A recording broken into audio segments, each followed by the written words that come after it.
옆사람 뒷사람에게 인사 한번 합시다. 무더위 외에 주님께 더욱 충성합시다. 아멘.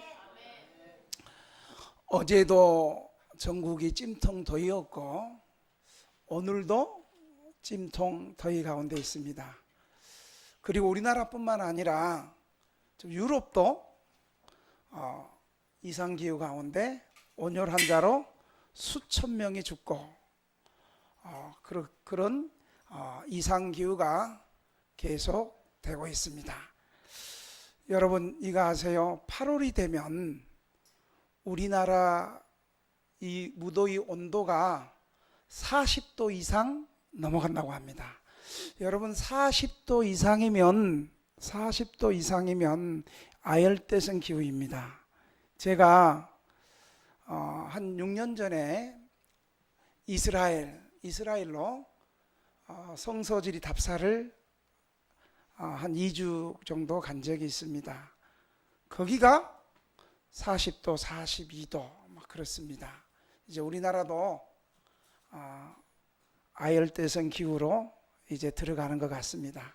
그래서 우리는 2년 전부터 작년부터 우리가 항상 여름 수련회를 7월 말에 갔었는데 한 달 앞당겨 가지고 6월 말에, 그래서 우리가 지난주에 여름 수련회를 은혜 가운데 왔습니다. 지금은 기후의 위기입니다. 우리나라뿐만 아니라 전 세계가 기후의 위기를 겪고 있습니다. 그런데 기후의 위기는 눈에 보이기 때문에 어느 정도 대비할 수도 있고 준비할 수도 있습니다. 그런데 보이지 않는 위기가 있습니다. 그것은 바로 지금 저와 여러분이 예배드리는 예배의 위기입니다.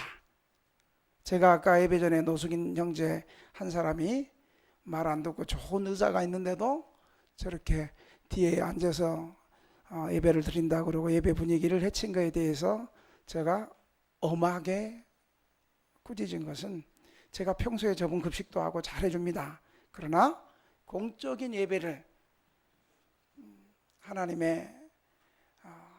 앞에 예배를 저렇게 장난하듯이 하는 것은 이것은 안 되는 것입니다. 여러분, 예배의 위기가, 보이지 않는 예배의 위기가 신앙의 위기인 것입니다. 신앙의 위기가 오면 예배를 형식적으로 드리게 되고 예배를 습관적으로 드리게 되고 하나님을 만나겠다는 사모함도 의지도 없이 이제 은혜 없는 예배가 드려지게 됩니다. 여러분, 은혜 없는 예배가 드려지면 예배자답게 살지 못하는 것입니다. 하나님의 은혜는 우리의 마음을 깨트리고 하나님의 은혜는 우리의 마음에 부어지는 것입니다. 그래서 예배는 상한 마음으로 통회하는 심령으로 드릴 때 우리 예배가 하나님 앞에 연락되어지는 것입니다. 다윗은 하나님 앞에 순전하고 흠없는 삶을 살아왔습니다. 그리고 성경은 다윗을 향해서 하나님의 마음에 합당한 사람이라고 성경은 우리에게 말하고 있습니다. 그러나 그런 하나님 앞에 순전하고 합당한 다윗도 그의 일생에 2번의 실수를 하였습니다.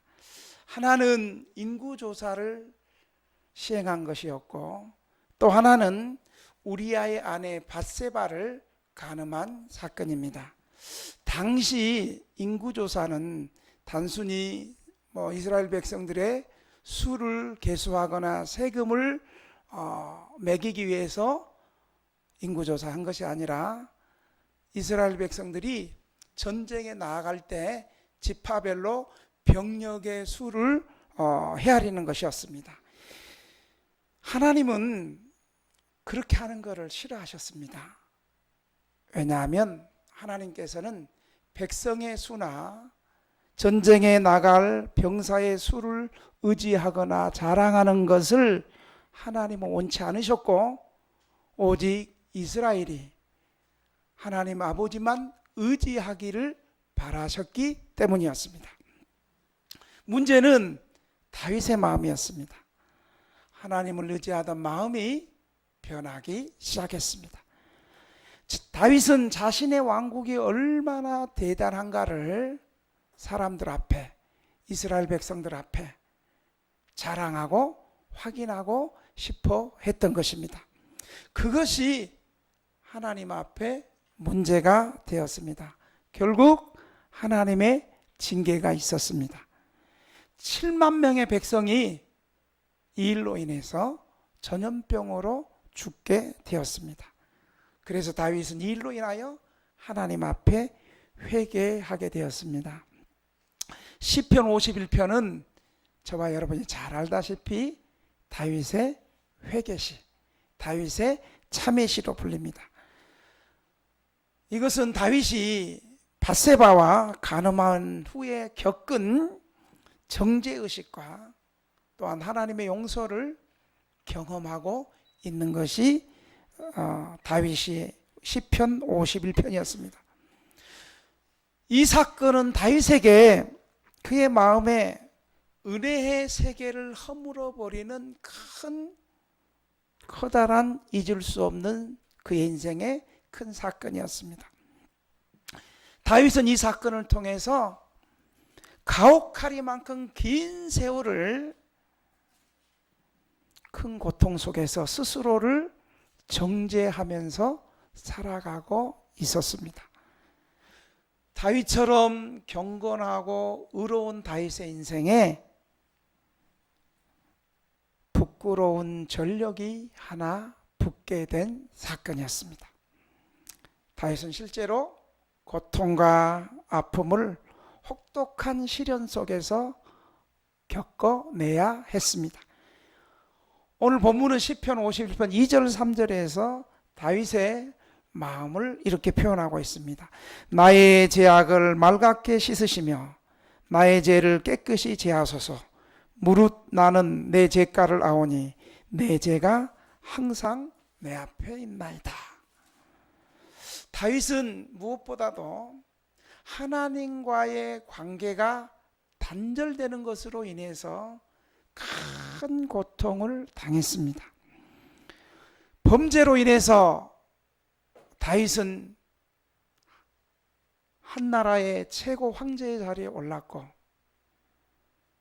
주변 나라들도 다윗을 대적할 나라들이 없었지만 다윗은 밧세바의 범죄로 인해서 사망의 골짜기를 들어서게 되었습니다. 다윗의 탁월한 영성이 무너졌습니다. 다윗에게 빛나던 빛은 사라지고 지혜의 은혜는 사라지고 어두운 혼돈 속을 지나가야 했습니다.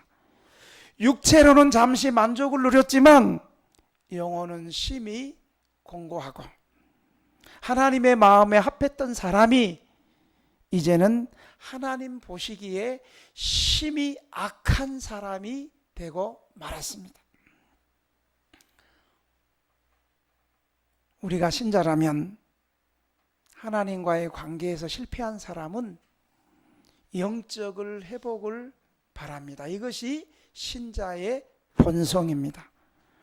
범죄로 하나님과의 영적 단절을 경험한 다윗도 회복을 원하며 몸부림을 쳤을 것입니다. 다윗은 제사를 통해서 죄의 문제를 해결해 보려고 했습니다. 그러나 커다란 실패를 경험했습니다. 그래서 다윗은 시편 51편 16절 이렇게 고백합니다. 주께서는 제사를 기뻐하지 아니하시나니 그렇지 아니하면 내가 들었을 것이라. 주는 번제를 기뻐하지 아니하시나이다. 이 말은 다윗은 제사를 통해서 자기 죄의 문제가 해결될 줄 알았습니다. 그의 죄가 용서받을 줄 알았습니다. 그러면 하나님과의 관계가 회복될 줄로 믿었습니다. 그렇게 알고 있었기 때문입니다. 그러나 아무 소용이 없었습니다. 많은 제물을 들여 제사를 올렸지만 되돌아오는 것은 오히려 차가운 거절감이었습니다. 죄는 지을수록 속박하는 힘이 있습니다. 죄는 죄 지은 자를 종으로 삼으려고 합니다. 우리 뭐 더 이상 설명 안 해도 우리 다 경험했잖아요. 지금까지. 다윗도 이러한 사실을 경험했습니다. 순간에 저지른 범죄였습니다. 그 범죄를 감추기 위해서 충성스러운 우리아를 죽게 했습니다. 이처럼 원치 않아도 죄는 또 다른 죄를 계속해서 악순환의 인생으로 인생을 끌고 가는 것입니다. 다윗은 자신의 행위가 옳지 않았다고 생각했습니다. 그러나 그것을 그 죄를 깨달았을 때는 이미 깊은 죄 가운데 빠져 있었습니다. 그래서 자신의 힘으로 벗어날 수가 없었습니다. 다윗은 계속해서 죄악의 수렁 속으로 깊이 빠져들어갔습니다. 동시에 다윗에게 있던 영혼의 아름다움은 계속 상실되어 갔습니다. 이것이 다윗에게 심히 큰 고통이었습니다. 여러분, 우리의 모습은 어떤가요? 참회가 있는 예배가 되려면 첫째, 영혼을 돌이키는 말씀이 있어야 하는 것입니다. 그런데 다윗의 마음에 변화가 일어나기 시작했습니다. 다윗이 시편 51편에서 하나님의 마음을 이해하고 다윗이 통곡하며 회개하기 시작했습니다. 여러분, 회개가 내가 회개해야지 하고 여러분 회개가 돼요? 그렇게 회개가 됐다면 우리가 인생 이렇게 안 살죠. 내가 회개하고 싶다고 해서 회개가 된다면 얼마나 좋겠습니까? 다윗이 회개할 수 있는 한 사건, 계기가 있었습니다.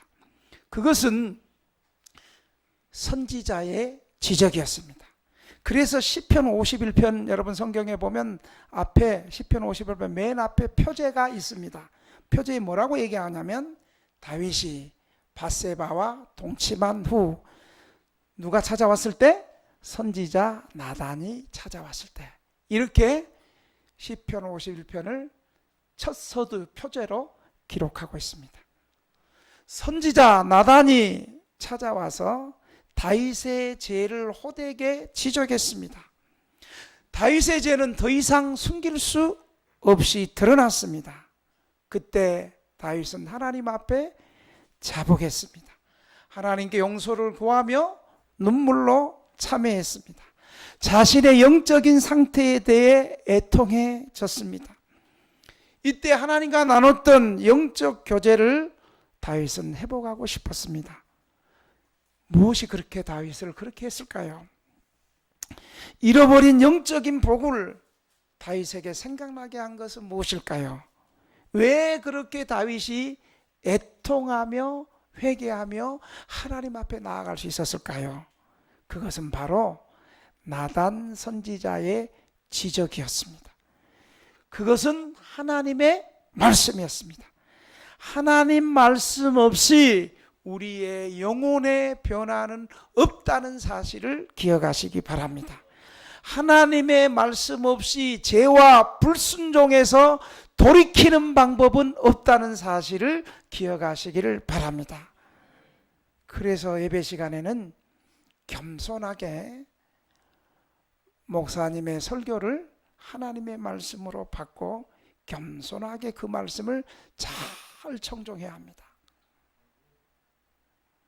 나의 행동 하나가 화장실 가고 커피 먹으러 가고 지 맘대로 행동해서 예배의 분위기를 흐트러 놓아서 나뿐만 아니라 다른 성도들이 은혜 받고 하나님을 만날 수 있는 것을 방해해서는 안 되는 것입니다. 사무엘하 12장 10절에서 12절을 보면 나단 선지자가 다윗의 죄를 죄책하는데 이렇게 얘기합니다. 이제 내가 나를 없인 여기고 햇사람 우리아의 아내를 빼앗아 내 아내로 삼았은즉 칼이 내 집에서 영원토록 떠나지 아니하리라 하셨고 내 아내를 빼앗아 내 이웃들에게 주리니 그 사람들이 내 아내들과 더불어 백주에 동침하리라. 온 이스라엘 앞에서 백중에 이 일을 행하리라 하셨나이다 하니 이렇게 말하고 있습니다. 다윗은 말씀 앞에서 죄가 드러나는 것을 경험하였습니다. 자기가 얼마나 악한 존재인지 깨달았습니다. 회개하게 되었습니다. 지난주 우리 어제 금요일 날 한 달에 한 번씩 천보서 민족기도원에 우리 성도들하고 기도하러 가는 날인데 전혀 생각하지 못했던 우리 한 여자 성도님이 봉투를 가지고 목사님 내가 이번 수련회 때 은혜를 너무 많이 받아서 우리 기도원 가기 전에 식사 대접을 제가 하고 싶습니다. 사모님한테도 얘기했습니다 하고 제게 그분의 수준으로서는 아주 큰 돈을 가지고 왔어요. 그래서 왜 그러냐 그랬더니 제가 이번 여름 수련회 때 말씀으로 은혜를 너무 많이 받았고 또 수련회 때 은혜 받아서 회개하게 되었습니다. 그래서 내가 또 물어봤어요. 목사는 이게 구체적인 걸 또 물어봐야 되잖아요. 어떤 말씀에 은혜를 받았습니까? 우리 수련회 주제가 뭐였어요? 그래도 몇 사람 기억하는 사람이 있어요. 은혜 받은 거 맞네. 원래 물어보면 몰라야 돼. 또 다 안다고 다 따박따박 대답하면 목사 피곤해. 알아도 모르는 척 몰라도 대답하는 게 뭐 또 목사 도와주는 거예요. 당신은 신자입니까? 그러면서 그 말씀 앞에서 구원을 생각하게 되었고 구원의 확신을 갖게 되었고 그래서 기도하라는 말씀에 새롭게 은혜를 받아서 지난 날에 자기의 죄를 반성하고 누이치고 회개하는 마음으로 이렇게 오늘 저녁 식사를 대접하고 싶습니다. 그러면서 여러분 이렇게 하나님 말씀 앞에 자기 죄가 드러나는 것을 우리는 경험해야 됩니다. 자기가 얼마나 악한 존재인가를 깨달아야 됩니다.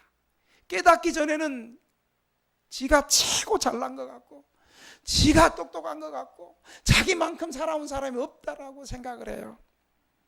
그러나 하나님을 만나게 되면 하나님을 대면하게 되면 하나님 말씀 앞에서 나는 제법 내 나름대로 인생 잘 살았다고 생각했고 그래도 제법 멋있게 살았다 생각했고 다른 사람에게 해를 끼치지 않고 나 참 잘 살았다고 생각했던 나의 교만이 하나님 말씀 앞에서 나의 더러운 죄악들이 적나라하게 나타날 때 회개하게 되는 것입니다. 그 회개는 죄로 말미암아 사라졌던 소원을 불타오르게 하는 겁니다. 그 소원이 뭘까요? 바로 하나님을 만나려고 하고 하나님의 얼굴을 배우기를 원하는 소원입니다. 뭐 로또 맞게 해주세요. 뭐 그런 소원 아니에요. 지금도 마찬가지입니다. 말씀을 깨닫지 않고는 하나님을 갈망할 수도 없습니다. 진리의 빛으로 죄를 보지 않고는 그럴 수 없습니다. 뉘우치며 애통하는 일도 불가능합니다. 영적인 침체로부터 회복되는 일도 말씀이 없이는 불가능합니다. 오직 말씀을 깨달을 때 진정으로 회개하게 되는 것입니다. 그럴 때 하나님과 나의 관계를 고칠 수 있는 것입니다. 하나님이 원하시는 것은 죄인이 회개하는 것입니다. 하나님과 올바른 관계로 돌아오기 전에는 누구도 하나님을 기뻐할 수 없고 하나님을 기쁘시게 해드릴 수 없습니다. 말씀만이 영혼을 변화시킨다는 것을 믿으시기 바랍니다. 진리만이 하나님 앞에서 자신의 모습을 보게 하고 오직 말씀으로 성령의 감화를 받게 하시는 것입니다. 그래서 우리의 마음을 바꿔서 교만한 마음, 돌처럼 무딘 마음을 바꿔서 하나님의 사랑으로 돌아가게 되는 것입니다. 두 번째로 참회가 있는 예배를 드리면 어떻게 해야 되겠습니까? 용서의 은혜를 사모하게 됩니다. 제 가운데 있는 사람들의 소망이 뭘까요? 그것은 다른 것이 아닙니다. 하나님께로 돌아가는 것입니다. 예수 그리스도께서 우리를 위해서 십자가에서 죽으셨습니다. 그분을 믿을 때 제사함을 받습니다. 바로 예배를 통해서 제사함의 은총에 우리는 다시 한번 감격해야 합니다. 제사함이 없이는 영혼의 자유함을 얻을 수 없습니다. 여러분, 교회 가장 큰 복이 뭔지 아세요? 건물 크고 헌금 많이 들어오고 높은 권력의 사람들이 많이 오고, 예, 그거 좋죠. 그러나 교회의 가장 큰 복은 예배 시간에 핸드폰 소리가 안 나는 것이 교회에서 복 중에 또 하나일 수 있습니다. 교회의 가장 큰 복은 회개의 영으로 가득 차는 것입니다. 예배자의 마음속에 참회의 영이 충만해지는 것입니다. 다윗은 범죄함으로 하나님을 버렸습니다. 그러나 하나님은 다윗을 버리지 않았습니다. 오히려 하나님은 선지자 나단을 보냈습니다.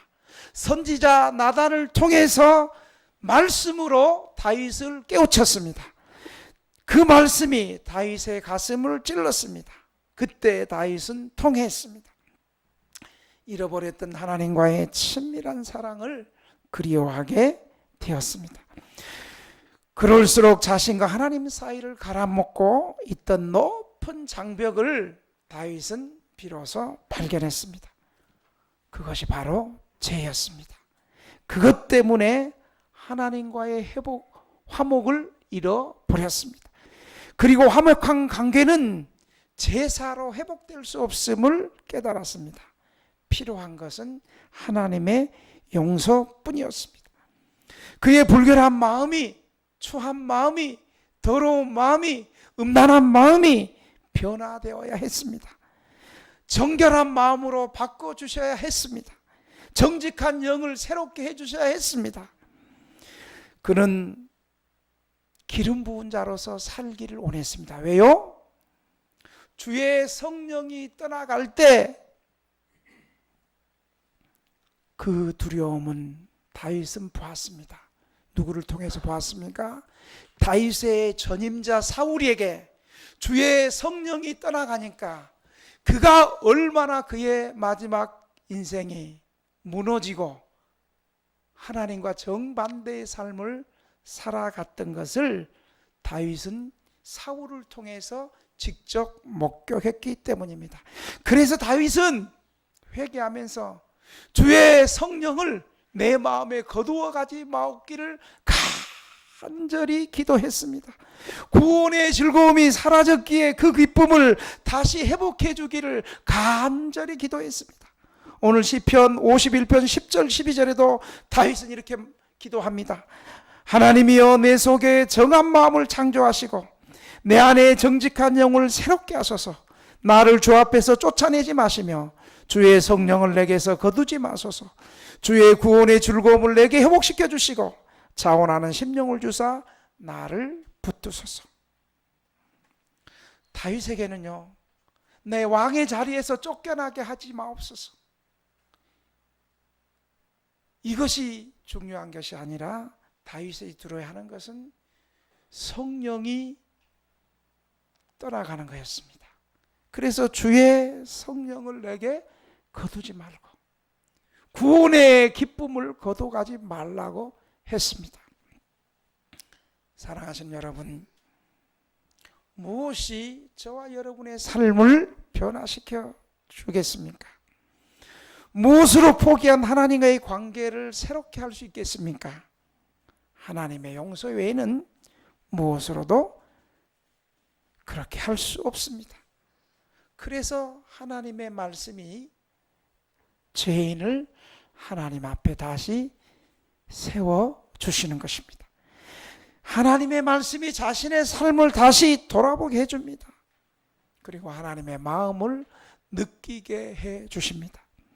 그럴 때 비로소 하나님의 마음을 느낄 때 자신의 죄를 고백하고 회개하게 되는 것입니다. 그때 진심으로 하나님 앞에 나와서 용서받고 싶어하는 마음이 생기는 것입니다. 다시 하나님의 사랑을 받기를 갈망하게 되는 것입니다. 참회가 있는 예배를 드리려면 어떻게 해야 됩니까? 한번 따라합시다. 상한 심령으로 하나님 앞에 예배를 드리자. 다윗은 커다란 고통 속에서 하나님을 만났습니다. 그리고 하나님의 성품을 깨닫게 되었습니다. 범죄의 징계 속에서 하나님이 어떤 분인가를 깨닫게 새삼되었습니다. 비로소 다윗의 신앙이 범죄하고 하나님을 새롭게 만나고 하나님의 성품을 경험하고 그의 신앙이 더 깊어진 것입니다. 그래서 그의 신앙이 깊어지고 나서 그가 형식적인 제사, 형식적인 예배에 대해서 시편 51편 16절에 이렇게 고백합니다.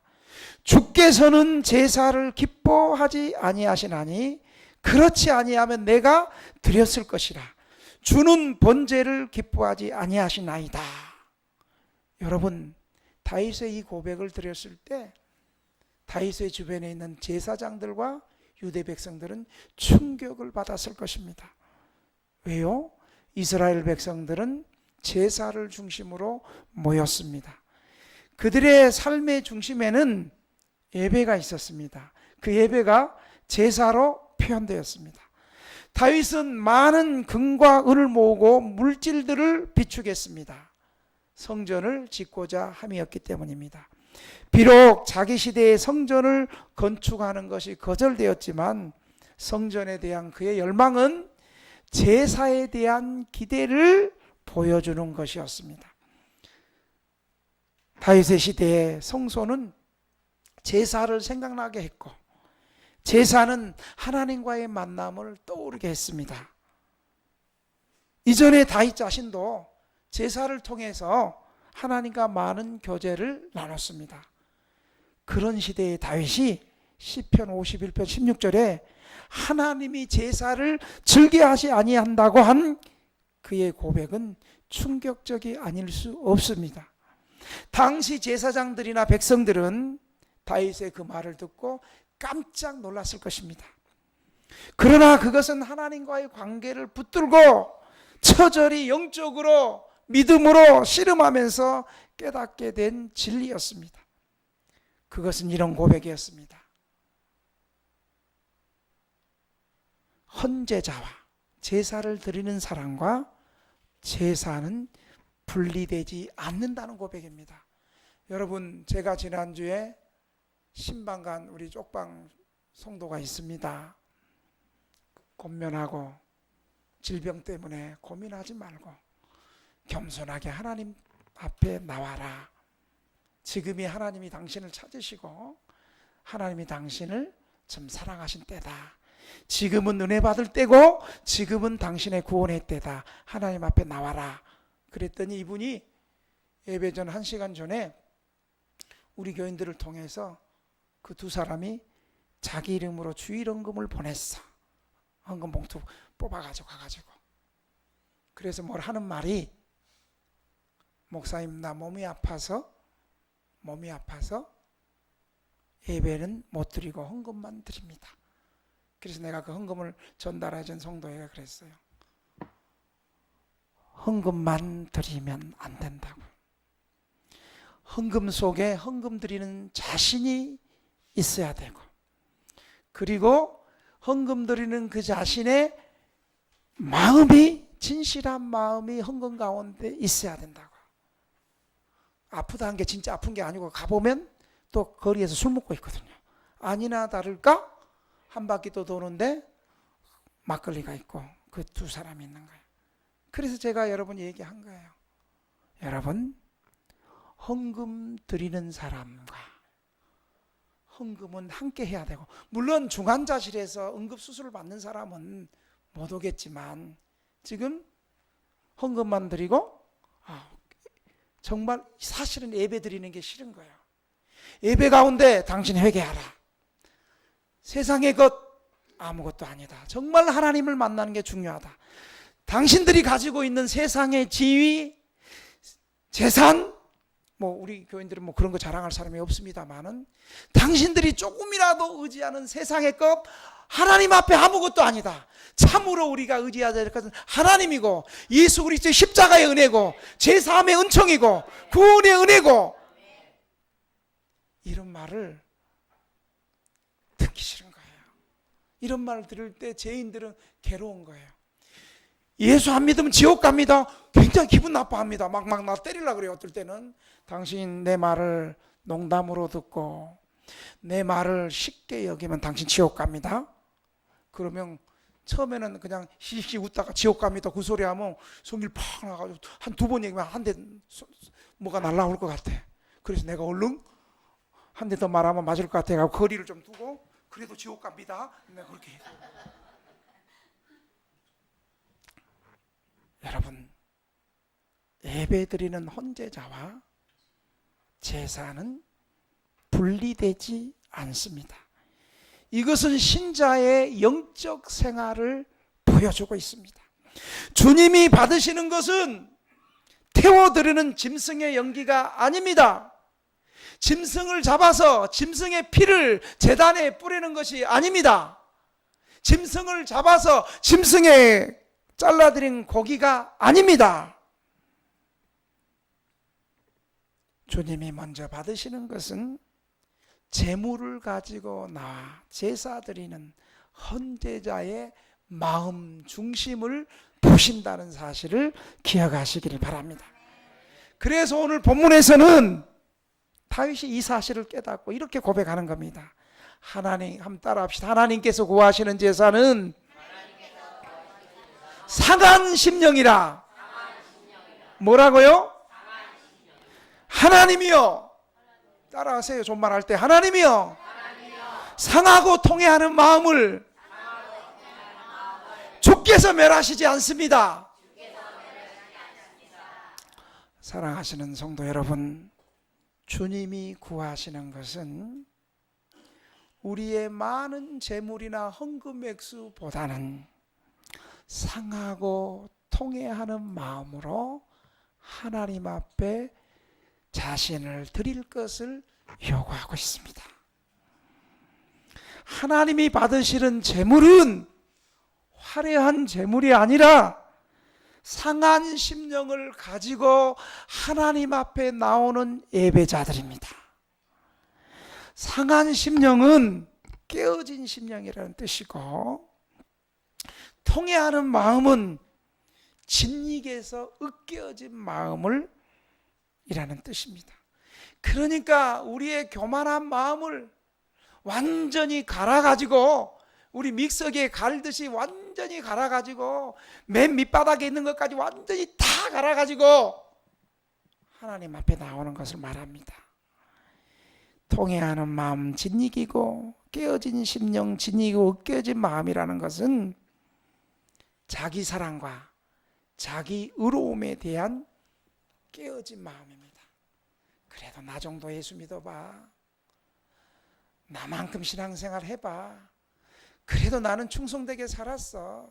그래도 나는 네보다 나아. 이런 자기 의로움, 자기 사랑, 이런 것이 하나님 앞에 나올 때 깨어지고 무너지고 아멘 할 때까지, 으깨어지고 확실하게 갈아버릴 때까지 하나님은 상한 심령을 받으시기 때문입니다. 그 심령은 자신의 죄를 깨달으며 깨어진 마음입니다. 자기를 신뢰하던 마음이 깨어진 것입니다.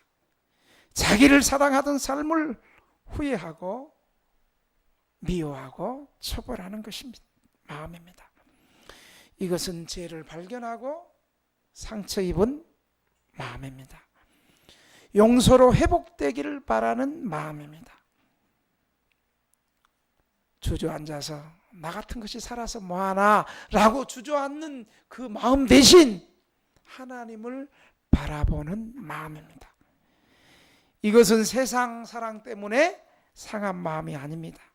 하나님이 바라시는 자신이 되지 못했기 때문에 여전히 하나님 앞에 바라볼 때 나는 너무나 하나님 앞에 서면 부족하고 연약하고 허물이 많고 부끄럽고 죄가 많기 때문에 고통하는 마음입니다.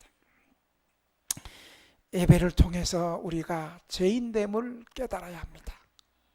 교회는 의인이 오는 것이 아닙니다. 교회는 죄인들이 용서받아서 천국 가는 것입니다. 죄 없어서 천국 가는 것이 아니라 죄 많은 죄인들이 하나님 앞에 나와서 예수 그리스도의 십자가의 보혈로 죄 사함을 받는 용서받은 죄인들이 가는 것이 천국인 것입니다. 그래서 우리는 날마다 예배를 통해서 내가 죄인임을 깨달아야 합니다. 하나님 앞에 살기를 갈망해야 됩니다. 그럴 때 우리에게 상한 마음이 주어지고 통회하는 마음이 우리에게 부어주신 것입니다. 거룩하신 하나님을 생각할수록 비참한 자신을 알게 되는 것입니다. 진심으로 용서하시는 은혜를 바라게 됩니다. 그 마음이 예배자가 하나님 앞에 바쳐야 될 값진 최고의 재물이라는 사실을 여러분 기억하시기를 바랍니다. 다윗은 범죄의 고통 속에서 이러한 복음적 사실을 깨달았습니다. 그것이 그의 마음을 상하고 통회하는 마음으로 하나님 앞에 나아가게 했습니다. 나는 범죄하였고 더러워졌고 내가 이 상태로 어찌하여 거룩하신 하나님을 배울 수 있단 말인가. 사랑하는 등대교회 성도 여러분, 그동안 여러분 예배드리러 많이 나왔죠? 더운데도 예배드리러 나왔죠? 그런데 여러분 예배드리러 나와서 자신의 심령을 하나님 앞에 제물로 드려보신 적이 있습니까? 깨트려진 마음을 제물로 바쳐본 적이 있습니까? 그런 예배 언제 드려봤습니까? 하나님을 만나고자 하는 갈망이 가득한 예배를 여러분 언제 어디서 드려보셨습니까? 마지막으로 참회가 있는 예배는 하나님은 마음이 가난한 자를 찾으시는 하나님이라는 사실을 기억하시기 바랍니다. 여러분 매주 예배드리지만 회개할 줄 모르는 예배자들을 보십시오. 아무 재물도 없이 빈손으로 하나님께 나온 사람들입니다. 그런 사람들이 어찌 하나님을 만날 수 있겠습니까? 결코 회개함이 없이 하나님 앞에 나온 사람들은 하나님을 만날 수 없습니다. 그런 사람들이 모인 예배는 예배가 침묵합니다. 여기 모습 같아. 또 그런 예배자를 보고 눈물 흘리는 설교자도 없다면 어떻게 되겠습니까? 그들은 아무 소용도 없는 일을 예배 속에서 계속 반복하는 것입니다. 결국 하나님 없이 예배 드리는 것입니다. 예수님은 유명한 산상수훈 8복에서 맨 첫 번째 복을 이렇게 얘기합니다. 한번 따라합시다. 심령이 가난한 자는 복이 있나니. 그 다음은 여러분이 해보세요. 심령이 가난한 자는 복이 있나니. 뭐가 저기 것이라고요? 천국이 그들의 것이라고 그럽니다. 여러분 잘 들어보세요. 애통하는 자에게는 위로를, 온유한 자에게는 땅을 주시지만 심령이 가난한 자에게는 천국 자체를 주신다고 말씀하십니다. 심령이 가난한다는 원래 의미는 파산 선고를 받은 사람의 마음을 말하고 있습니다. 여러분, 파산 선고 당해보세요. 스스로 힘으로 자신을 구할 수 없기에 오직 하나님께만 희망을 두고 하나님께 도움을 간구하는 마음이 심령이 가난한 사람들이에요. 예배 시간에 이런 성도들이 많이 있기를 주의 이름으로 축원합니다. 여러분, 예수님이 지상에 계시던 때를 생각해 보십시오. 의롭게 산다고 뽐내던 사람들은 천국을 소유하지 못했습니다. 종교 생활에 열심을 내던 사람들도 하나님 나라의 바깥에 있었습니다. 오히려 하나님 나라는 허물 많은 사람들과 죄인들의 것이었습니다. 그들은 상한 마음으로 회개했기 때문에 예수님은 하나님 나라가 저들의 것이었다라고 선언합니다. 그들이 하나님 나라를 먼저 맛보았습니다. 하나님의 은혜를 경험하였습니다. 하나님 나라를 소유했습니다. 단지 죄인이었기 때문이 아니라 심령이 가난했기 때문입니다.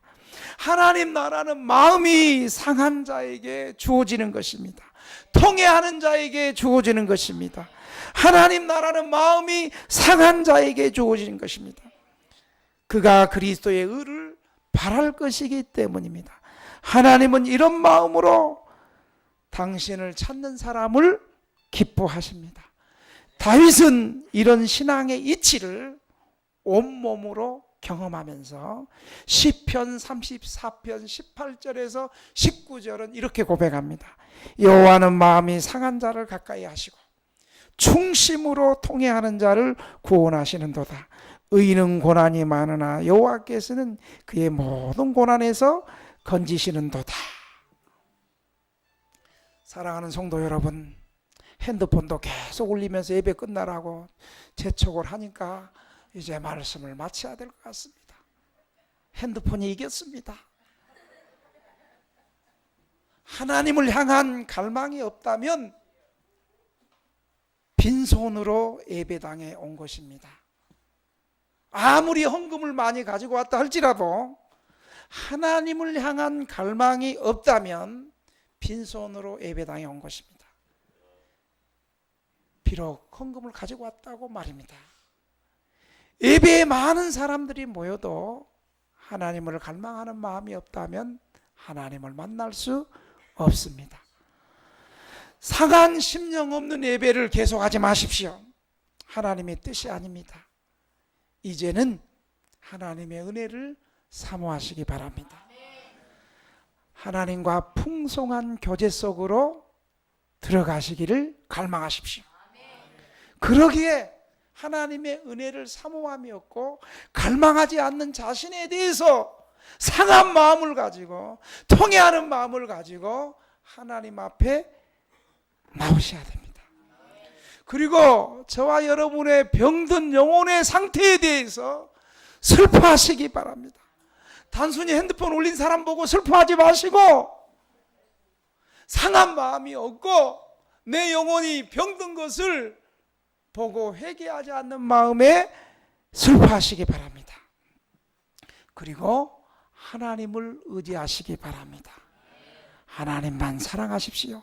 그리고 간절하게 열렬하게 은혜를 사모하는 예배자들이 되기를 주의 이름으로 축원합니다.